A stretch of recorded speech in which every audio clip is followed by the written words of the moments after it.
Good morning po sa inyong lahat. Magandang hapon, magandang gabi. Yan. Ngayon po ay good morning, Dane. Danny. Good morning. Ngayon po ay first day po ng school ni Madeline. At ihahatid po muna namin siya ngayon.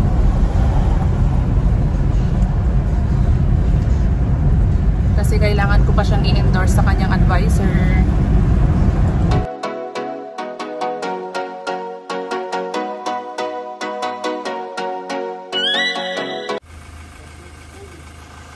First day of school ni Mad. Hi! Hi! Good morning! First day of school ni Madeline. Ngayon, hahatid na po namin siya. Sasamahan muna namin siya ngayon sa school. Maddie! Hi!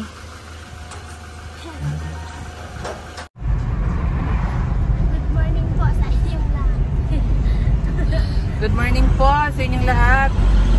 Magandang hapon, magandang gabi. Yan. Ngayon po ay good morning, Dane. Danny. Good morning. Ngayon po ay first day po ng school ni Madeline.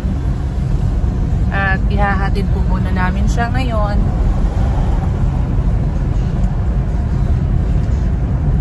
Kasi kailangan ko pa siyang i-endorse sa kanyang advisor. So, Madeline, anong nararamdaman mo ngayon? Excited. Ha? Nakadlock.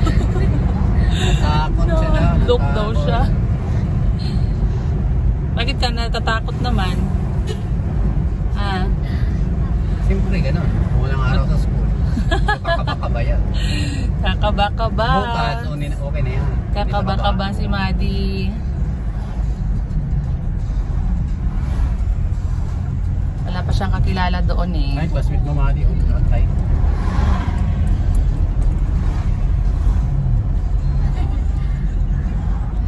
Yan. Madeline. Pagdating natin sa school, lahat ng mga makakasalubong mong teacher, babatiin mo sila ha? Or kung hindi mo pa sila kilalang teacher, basta mag-smile-smile lang, wag kang tumatawa doon na bigla-bigla ha? Pag sumagot ka ng opo, po at opo, wala nang kasunod na tawa. Lahat ng matatanda mo sa lobong mo. Good morning po. Really, si Maddie. Wag mo nang tawanan yung mga pinagsasabi mo. Okay naman eh. Pag sinabi mo, good morning po, eh, okay na yon. Wag ka nang tumawa. Wag mo nang sundan ng tawa. Magtaka sila, ba't ka tumawa na good morning kasi pagtaka yung tao. Ha, Maddie ha? Laging magpo at opo sa school ha.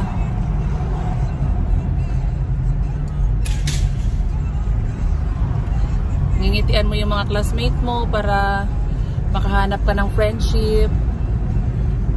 Pagpasok sa classroom, okay? Pag may makatabi kang mga classmate, ngingitian mo sila. Kasi doon ka makakahanap ng friends. Ha? Ha, Maddie ha? Ha, Madeline?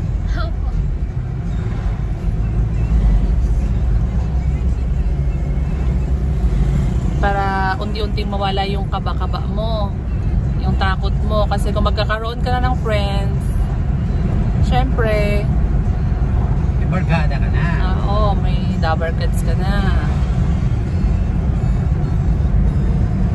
Wala yung kaba-kaba. Ha, Maddie ha? Sipin mo yon. Laging magpo at opo. Sa bahay. Good morning, Danny. Hi. Smile naman dyan, nak. Sabihin mo, good morning po. Yan, ginising po namin yan eh. Binuhat ko pala kasi tulog pa.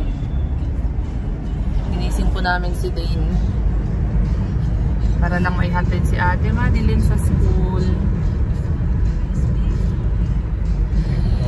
Tawa-tawa ka lang ngayon, Madeline, ha? Tawa-tawa mo lang yung takot mo para mawala yung kaba mo. Tawa-tawa lang, Madi. Madi! Itawa mo lang yung kaba mo. Pero pagdating sa school, huwag kang basta-basta bigla-bigla tumatawa doon na walang nakakatawa, ha? O, ayan, tinan mo umaambon, Madeline. Kaya nga sabi ko, yung payong magdala. Dane, maambon na ka dyan, Dane. Tara mo na natin yan ang bitaan ng mga tayo. Okay, so later ulit sa ating pagsundo kay Madi. Abangan natin kung ano ang mga naramdaman niya sa unang pagpasok niya sa school. Ito na kami, oh, grabe traffic.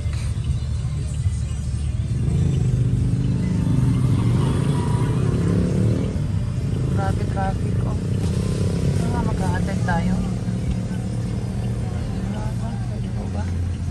Pwede po pumasok, sir? Hindi po, may sticker lang po pinapapasok. Ah, okay, sige po. Mangingin na lang po kayo sticker sa advisor. Ah, okay, sige po. Ah, pwede pala.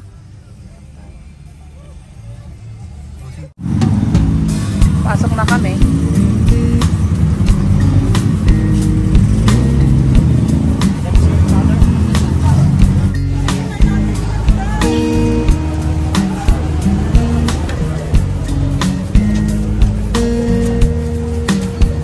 Madi, payungan mo si Dane. Payungan mo.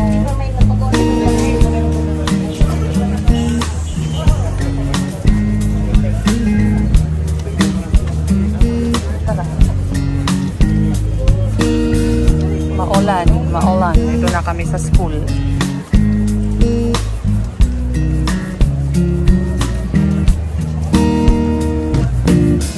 Pag-apak sa tubig, wag-apak sa tubig.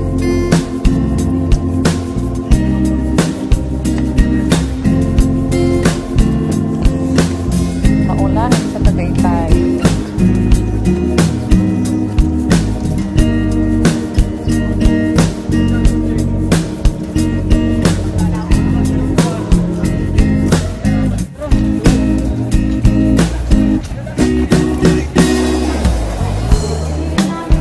Kinakabahan si Madeline.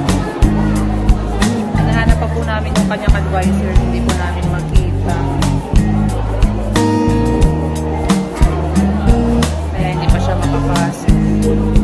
Wait namin yung kanyang advice. Okay?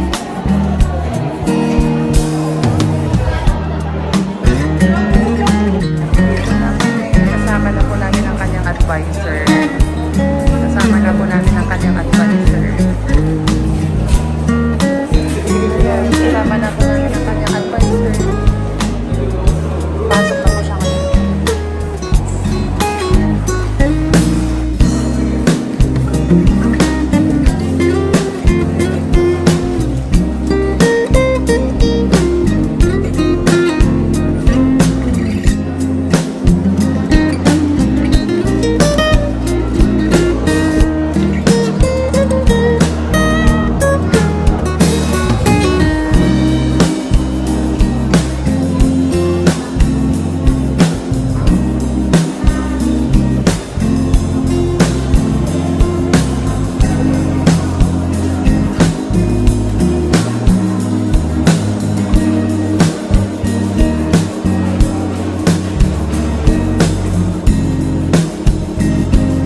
Ina-endorse po ni teacher, ay pinapakilala ni teacher sa mga classmate niya.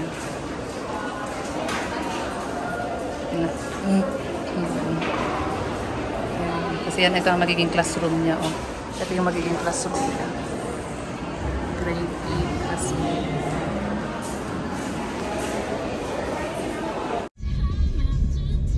Yan. Galing na po kaming naghatid kay Madeline. Si Day nagliligalig kasi maaga ko siyang ginising kanina.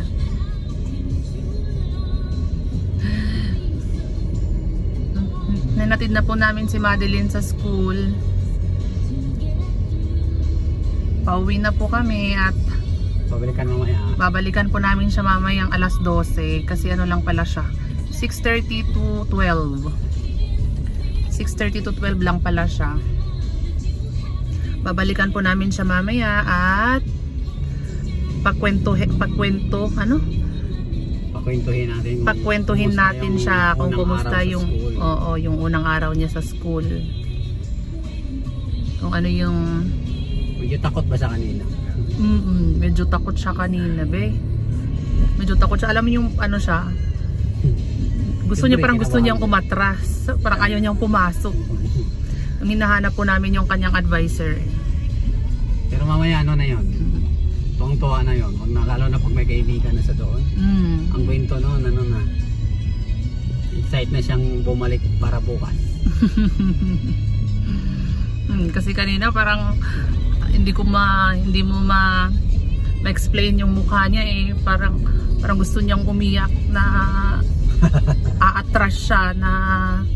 Oo, kasi siyempre ibang iba na yung mga classmate niya, iba na yung. Sabi ko wag kang matakot. Ganun talaga yan sa first day ng school mo. Pero pag yun nga, pag may nakakilala ka dyan, may nakilala ka na dyan na kaibigan, okay na. Masasanay ka na. Tuwang-tuwa na yun. Kaya maganda nga at in-endorse siya pinakilala siya ng advisor niya kanina. Para ma-aware din po yung mga classmate niya. From Davao. Para hindi siya baka akala ng mga classmate Tagalog siya. Baka mag-expect sila na makipagkwentuhan agad si Madeline nahihiya yung lalong at hindi siya makapagtagalog pa ng maayos. Pero sana so abangan natin mamaya kung ano yung kwento niya. Kung anong masasabi niya. Baka meron na siyang na-meet na kaibigan.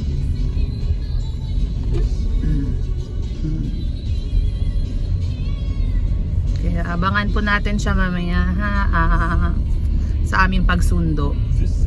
Mamaya po sa aming pagsundo sa kanya. Mga 12 daw. Yung dala po naming baon niya, akala ko kasi mga alas 2 pa yung uwi niya eh. So nagdala po kami ng pang lunch niya. Pero sabi ni advisor hanggang 12 lang pala sila, kaya pinauwi ulit sa amin yung kanyang baon. Mag-ano na lang daw siya, bibili lang daw siya sa canteen nila ng kanyang pang recess or pang break time niya mamaya. So yun lang po. Bye. O si Dane antok na siya. Bye bye po. Hi Kati Dane.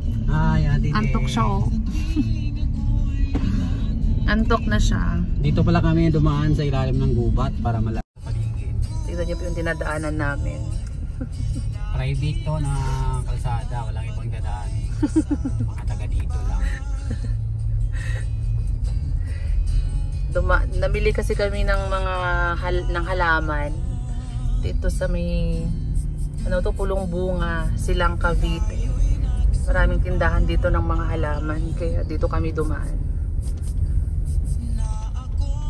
Okay, bye. Mamaya po ulit. Sige, bye bye.